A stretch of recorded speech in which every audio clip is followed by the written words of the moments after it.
Hello दोस्तों।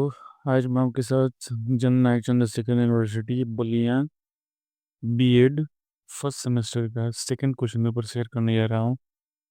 तो आप देख सकते हैं सेकंड क्वेश्चन पेपर भी 100 मार्क्स का ही होता है और 2 आवर्स टाइम मिल जाता है आपको। अगर पेपर की बात करें, सेकंड पेपर का जो विषय है, सब्जेक्ट है, उसका बात करें तो आप देख सकते हैं यहाँ पे लिखा हुआ perspectives in psychology of teaching learning and development. ये जो है हमारा सेकंड पेपर का शीर्षक, इसको बोला जाता है, शीर्षक है।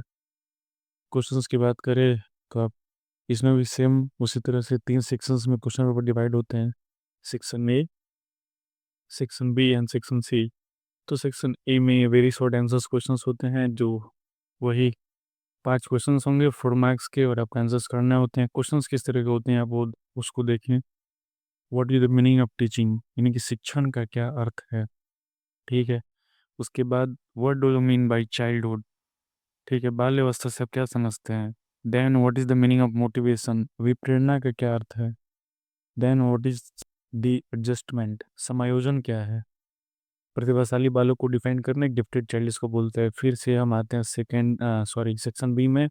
तो सेक्शन बी जो होता है शॉर्ट आंसर टाइप क्वेश्चन होता है, और इसमें वही क्वेश्चन तो इसमें होते हैं 8, लेकिन आपको केवल आंसर करना होता है 5 ही। और एक क्वेश्चन 60 नंबर का होता है, यानी कि 5 8 जा 40। क्वेश्चंस किस तरह के होते हैं आप देखें। What do you mean bye levels of teaching, शिक्षण के स्तर से आप क्या समझते हैं। फिर से पियाजे के संज्ञानात्मक विकास की व्याख्या कीजिए, यानी explain the cognitive development theory of पियाजे। नेक्स्ट क्वेश्चंस, अधिगम को प्रभावित करने वाले कारकों की व्याख्या कीजिए, explain the factors which affect learning. तो इस तरह के क्वेश्चंस आते हैं। फिर से क्वेश्चंस आपको देखिए तो explain Skinner theory of operant conditions. What is the difference between individual intelligence test and group intelligence test? Then explain the concept of adjustment. इस तरह के क्वेश्चंस आपके एग्जाम्स में आते हैं। Explain the projective methods of measuring personality. How education should given to mentally retarded children. यानी मंदित मना बालकों को शिक्षा कैसे दी जानी चाहिए। फिर जैसे कि मैंने आपको पहले बता रखा है कि इसमें 3 सेक्शंस होते हैं।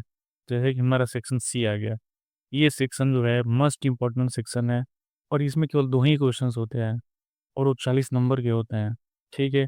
अपने आप देख भी सकते हैं। Answer in 2 questions, answer of each question should not exceed more than 500 words, यानी कि 500 वर्ड्स के अंदर ही आपको आंसर्स करने हैं। इसमें यूनिट्स वाइज होते हैं, यूनिट 1 2 3 4, इस तरह से खर आपको आंसर करना होता है। और ये ध्यान में रखें कि ये क्वेश्चन 20 नंबर का होता है।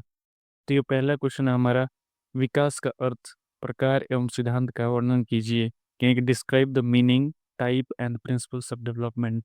फिर हमारा क्वेश्चन है, अधिगम के स्थानांतरण से आप क्या समझते हैं, इसके विभिन्न प्रकार को उदाहरण सहित समझाइए, यानी what do understand by transfer of learning, explain its various types with the help of examples. Next question, बुद्धि को परिभाषित कीजिए, गार्डनर के बहुबुद्धि सिद्धांत की विवेचना कीजिए, यानी define intelligence, explain the Gardner's theory of multiple intelligence.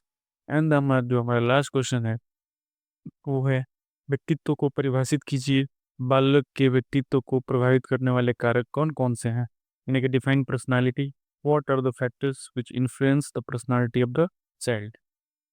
Next video में हम थर्ड क्वेश्चन पेपर की बात करेंगे। Then for thank you.